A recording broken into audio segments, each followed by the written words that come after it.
Boa noite. Hoje nós vamos dar sequência às nossas aulas de Direito, OAB Explicada. E hoje nós vamos falar sobre a disciplina Direito Processual Penal Militar. É uma disciplina muito especial, onde nós iremos fazer uma trajetória, uma caminhada em todo o seu código, nas legislações inerentes, pertinentes, enfim, nós vamos dar uma roupagem aí na dinâmica dessa disciplina, que é o direito processual penal militar. Isso é muito importante porque nós temos o direito processual penal, onde nós já estudamos, nós já cursamos aí a primeira aula, lá no início da nossa trajetória, da OAB Explicada, preparando o nosso candidato, a nossa candidata, o acadêmico, o operador do direito, para realizar futuramente, quem sabe, o próximo exame da ordem, conhecendo o direito.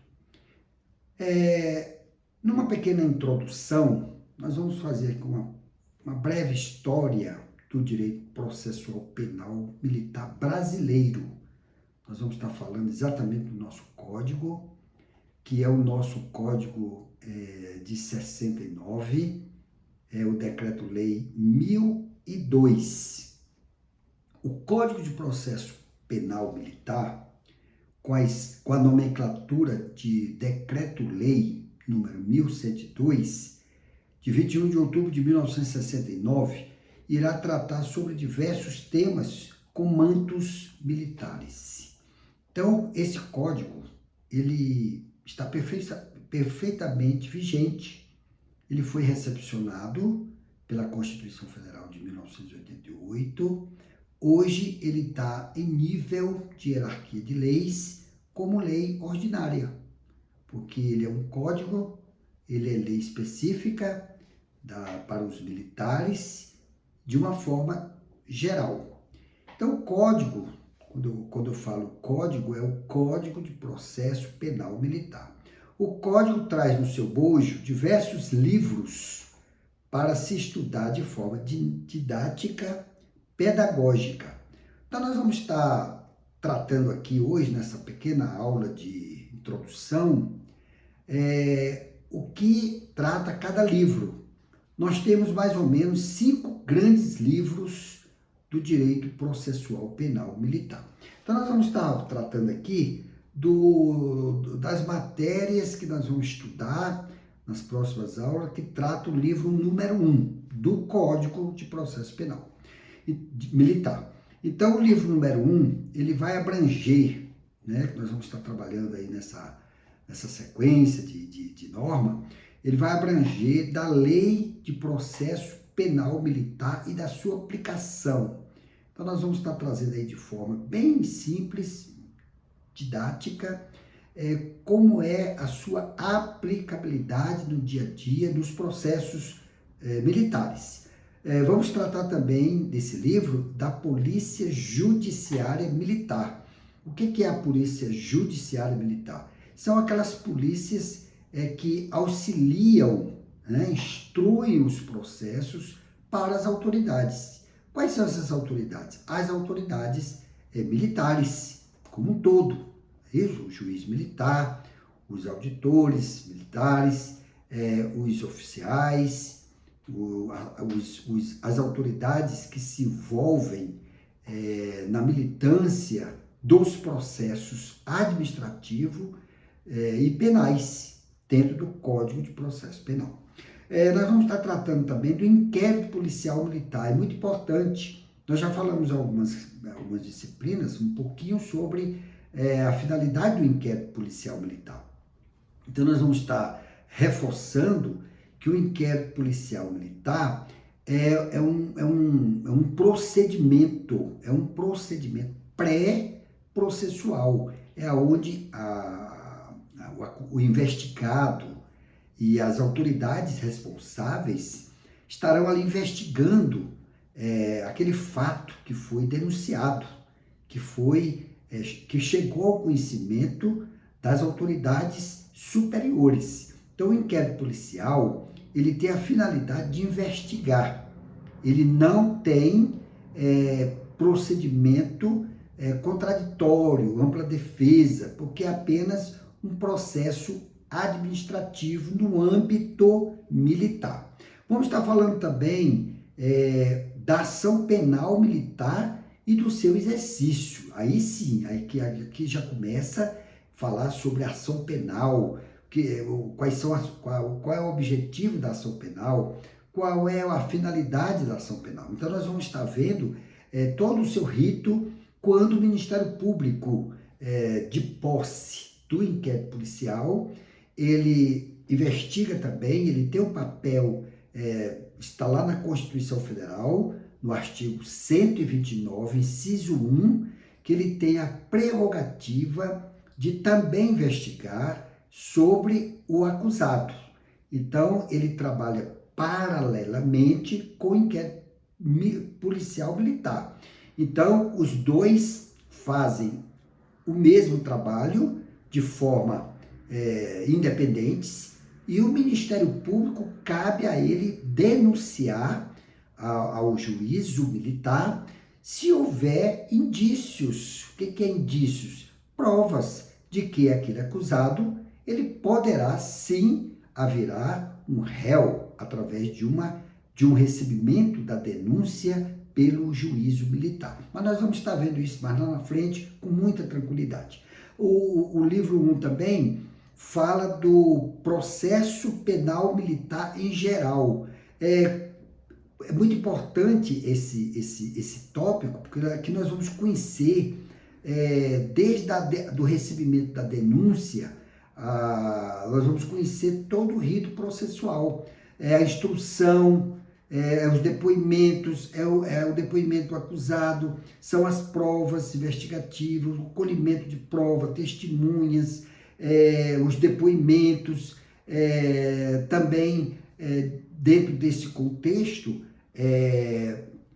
todas as provas que fazem parte desse processo, para se chegar a uma sentença definitiva que vai ser prolatada pelo juiz militar lá mais adiante. Então, também nós vamos falar sobre, dentro desse contexto do livro 1, nós vamos falar sobre o papel do juiz, vamos falar sobre o papel dos auxiliares do juiz, vamos falar sobre as partes do processo, o papel do juiz, qual é a prerrogativa do juiz, qual é a função principal do juiz em um processo militar. A função principal do juiz ele vai presidir o processo. Então, é ele que vai conduzir o processo, é ele que vai administrar, é ele que vai trazer à sociedade aquela resposta que a sociedade está esperando, que é trazer uma sentença justa, isso é muito importante, uma sentença justa, para que aquele que praticou o delito, aquele que praticou o ato ilícito, ele possa pagar. Quando eu falo praticou, é o militar. Aqui tudo é o militar. O civil, nós vamos ver lá na área civil. Aqui tudo é militar. Então, quando eu falo do agente, do indiciado, do acusado, do investigado, lembre-se que é militar e não civil. Então, nós vamos estar falando dos auxiliares. Quem são os auxiliares do juiz? São aqueles funcionários que compõem o cartório da circunscrição ou da auditoria militar. São aqueles funcionários públicos nomeados através de concurso público que estarão ali cumprindo as ordenanças dadas pelo juízo militar.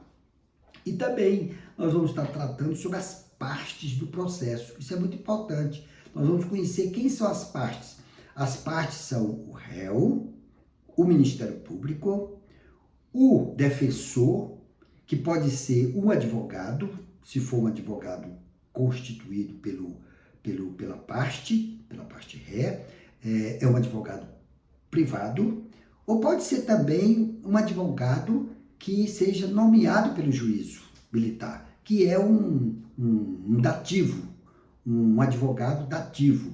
No âmbito do militar, pode ser um major, pode ser uma patente, pode ser um militar da confiança do juiz, enfim, o importante é que o réu ele não possa ficar sem uma assistência técnica profissional de um defensor.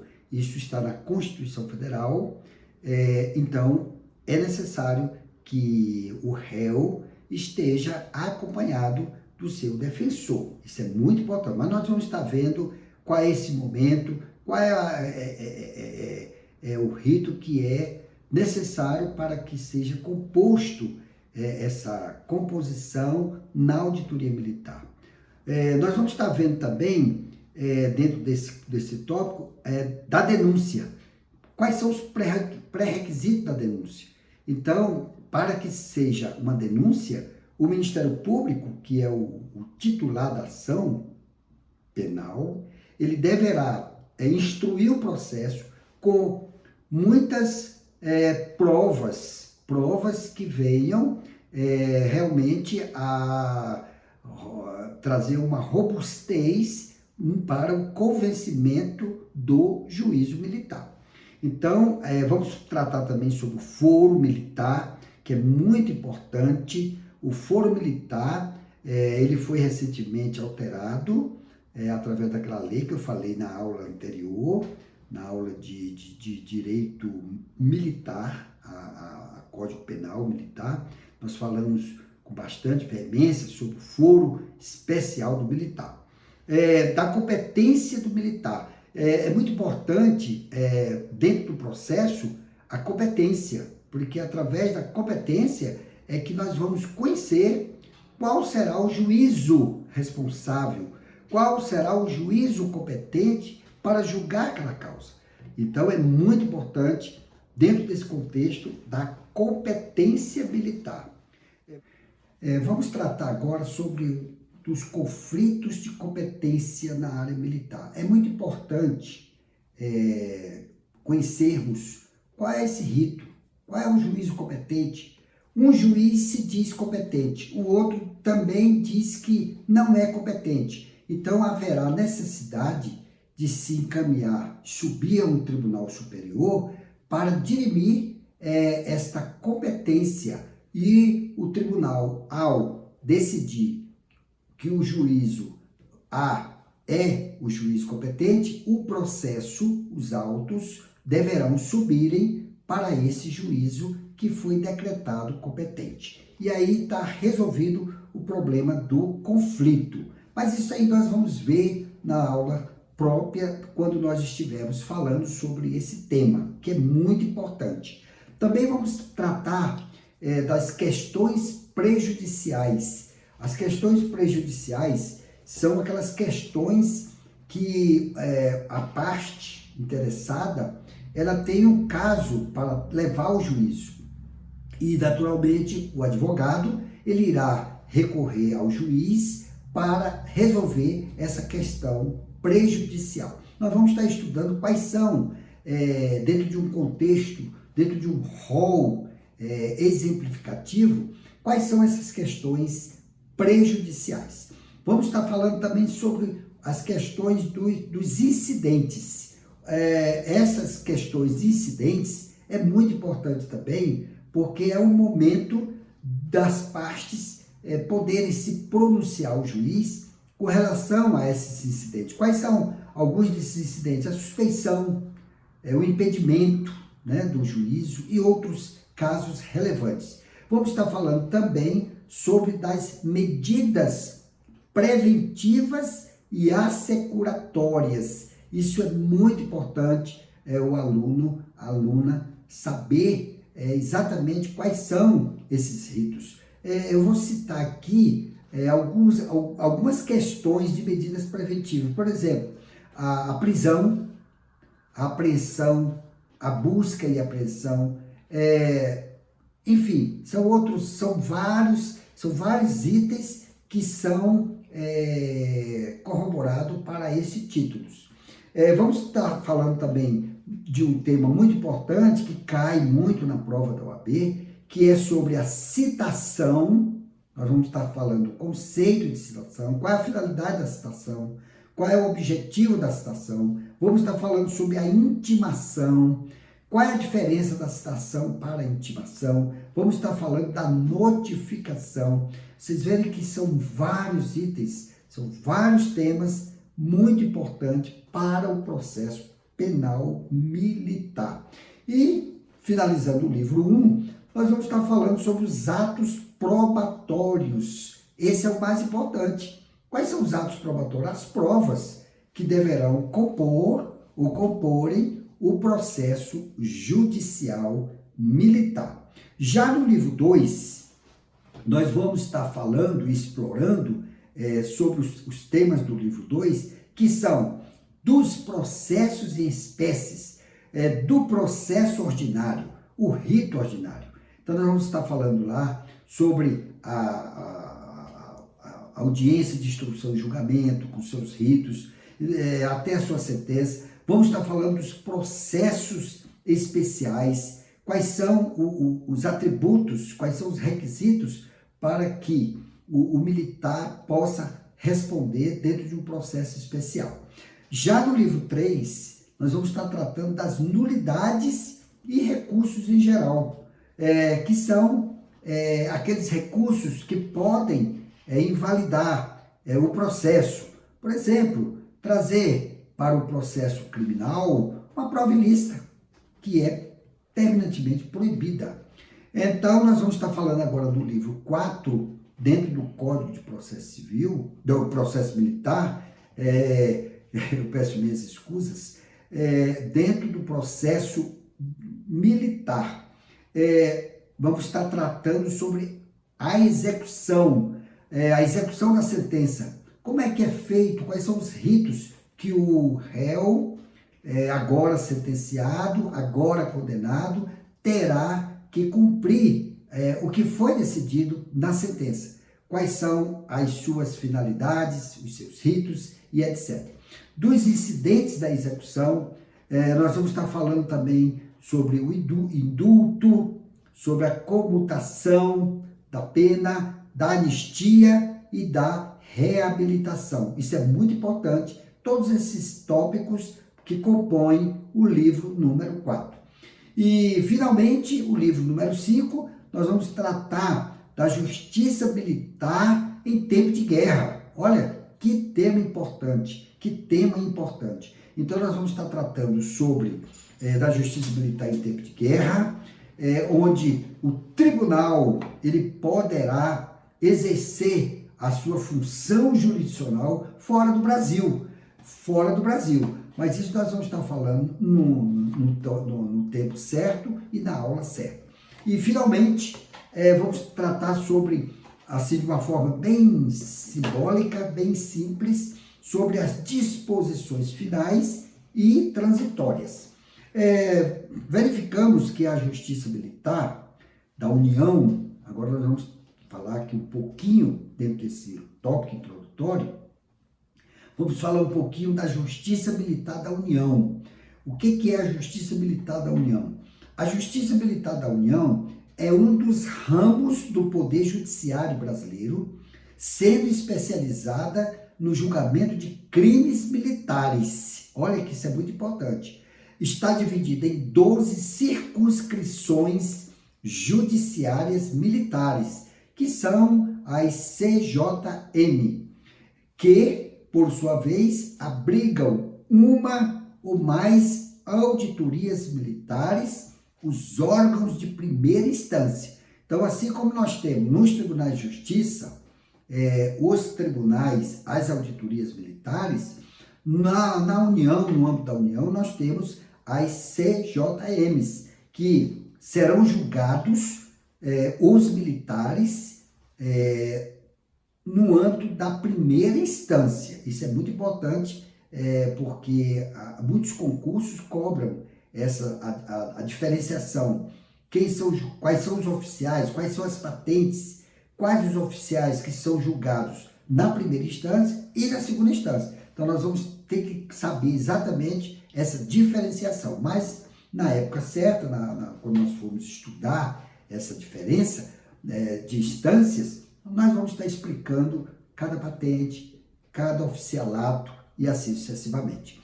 As auditorias têm jurisdição mista, não é una, são mista, isso é muito importante.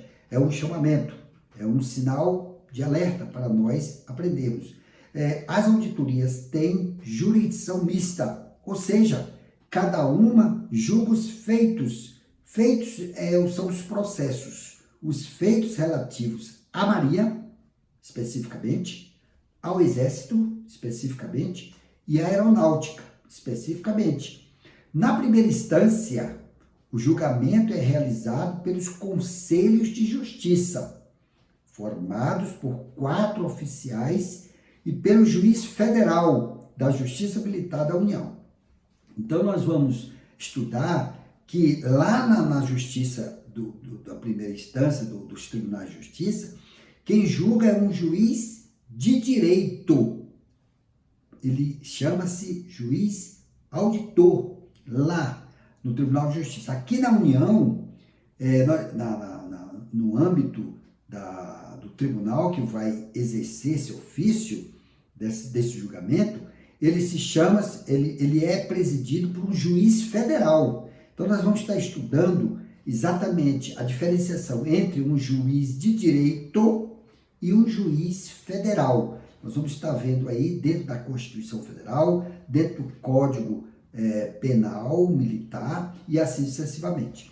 Na primeira instância, o Conselho Permanente de Justiça é competente para processar e julgar militares que não sejam oficiais. Isso é muito importante.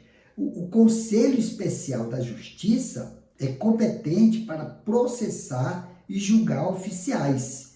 Então, nós vimos aí que há uma diferenciação muito grande. Então, que na primeira instância, existe um Conselho Permanente de Justiça que é competente para julgar e processar os militares que não sejam oficiais. Já existe o Conselho Especial da Justiça, que é competente para processar e julgar os oficiais. Então, ficou bem claro agora, exceto os oficiais generais. Isso está no regulamento, no regimento das forças, né? Que são processados diretamente no Superior Tribunal Militar. Os civis são julgados monocraticamente pelo juiz federal da Justiça Militar da União. Nós vamos estar vendo isso quando nós estivermos estudando sobre os crimes militares contra civis. Os recursos às decisões de primeira instância são remetidos diretamente para o Superior Tribunal Militar. O Tribunal Superior Militar, nós vamos estar estudando futuramente, que ele é competente para julgar todos esses processos recebidos da primeira instância e também da segunda instância. Agora vamos tratar sobre a Corregedoria. A Corregedoria é o órgão responsável pelas atividades de orientação judiciário-administrativa, fiscalização e inspeção das auditorias. O cargo de corregedor é exercido pelo ministro, vice-presidente do Superior Tribunal Militar. Então, o corregedor, ele tem um papel fundamental na administração dos processos, da correção, daqueles processos que vão ao crivo e para análise do corregedor. Além disso, irei discorrer durante o curso de Direito Penal Processual Militar alguns enunciados, algumas súmulas que os tribunais superiores, incluindo o maior tribunal militar, que é o Superior Tribunal Militar, que compõe a estrutura do Poder Judiciário, é previsto no artigo 122 da Constituição Federal de 1988. É importante nós entendermos que isso está lá no artigo 92 da Constituição Federal. Lá contém, quando foi feita a Constituição Federal, pelo Constituinte originário, quando ele compôs quais são os órgãos que fazem parte do Poder Judiciário. E o Superior Tribunal Militar é um desses órgãos. Mas não é só ele, não. Vamos conhecer outros órgãos, muito importante. Vamos lá. O artigo 122 da Constituição Federal descreve o seguinte: são órgãos da Justiça Militar. O Superior Tribunal Militar, então o Superior Tribunal Militar é um órgão dentro da composição do Poder Judiciário. Os tribunais e juízes militares instituídos por lei.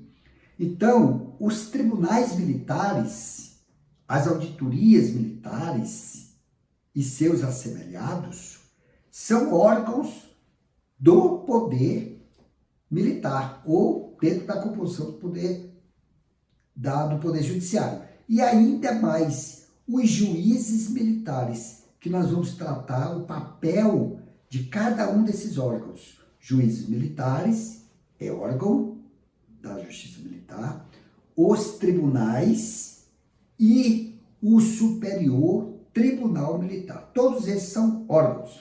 O artigo 123, ele diz o seguinte: o Superior Tribunal Militar compor-se-á de 15 ministros vitalícios.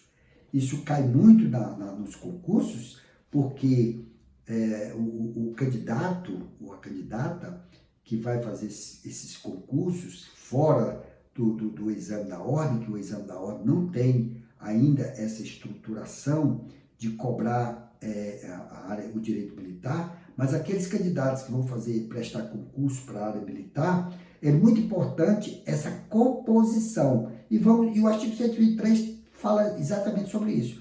O artigo 123 diz que o Superior Tribunal Militar compor-se-á de 15 ministros vitalícios, nomeados pelo Presidente da República, depois de aprovada a indicação pelo Senado Federal.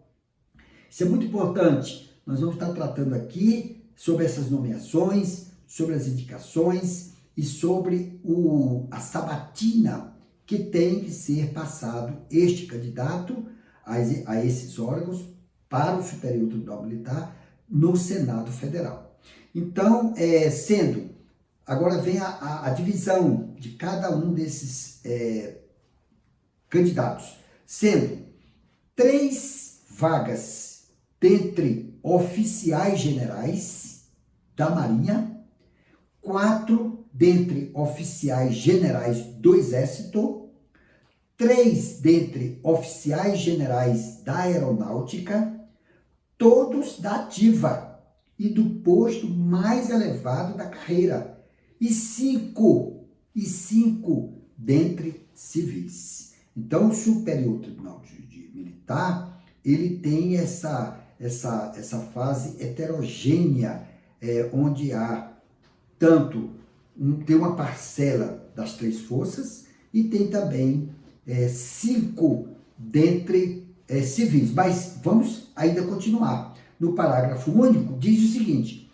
os ministros civis serão escolhidos pelo Presidente da República dentre brasileiros com mais de 35 anos e menos de 70 anos de idade, sendo 3 dentre advogados de notório saber jurídica e conduta ilibada, com mais de 10 anos de efetiva atividade profissional. Então, nós vamos estar explicando qual é o requisito de uma dessas vagas dos advogados. Então, nós vamos estar falando lá quais são esses requisitos. nós vamos estar trazendo sobre esse conhecimento de notório saber jurídico, enfim, nós vamos estar explorando melhor esse requisito muito importante para essa vaga. E temos no item 2, nós temos por escolha, nós temos por escolha, isso é muito importante, olha o termozinho técnico aqui, 2 por escolha paritária. O que é paritária? Igualdade. Nós vamos ter uma alternação na escolha desse futuro ministro que vai compor o STM. Ou seja, dentre juízes auditores e membros do Ministério Público da Justiça Militar. Então, nós vamos ter essa paridade, essa alternação de vagas para compor o quadro daqueles 5 civis. E temos ainda o artigo 124, que diz que a Justiça Militar competente, a Justiça Militar compete processar e julgar os crimes militares definidos em lei. Então, a Justiça Militar como um todo, ela é competente para processar e julgar os militares em seus diversos crimes, é claro. Já no seu parágrafo único, ele diz que a lei disporá sobre a organização, o funcionamento e a competência da Justiça Militar. Para encerrarmos saindo da nossa pequena introdução e entrando já no tópico das nossas próximas aulas, a iniciar por hoje, diz o seguinte: como se vê, há muito que se falar da Justiça Militar brasileira, porque são órgãos importantíssimos para o equilíbrio das forças entre sociedade e cidadão. Especificamente na Cátedra do Direito Militar, irei focar nos principais princípios do processo penal aplicáveis ao contexto militar. Isso é muito importante, nós vamos tratar de muitos princípios dentro do contexto militar. Princípio, falando assim de uma simplicidade, de um conceito de princípio, princípio etimologicamente significa causa primária, primeira, isso é muito importante, causa primária, primeira, momento em que algo tem origem, elemento predominante na constituição de um corpo orgânico, preceito, regra, fonte de uma ação. Então, o princípio, ele tem essa especificidade de tratar como uma regra, como um elemento predominante da constituição de um corpo orgânico, uma fonte de uma ação. No direito, quando a gente fala aqui no direito, nós estamos falando do direito militar, no direito, o princípio jurídico quer dizer uma ordenação que se irradia e imanta os sistemas e normas.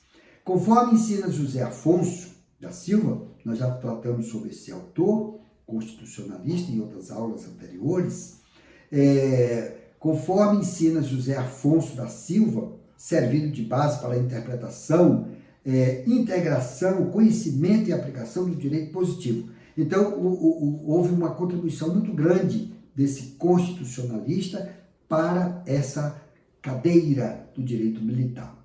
Em conclusão, o processo penal militar não foge à regra, não é diferente.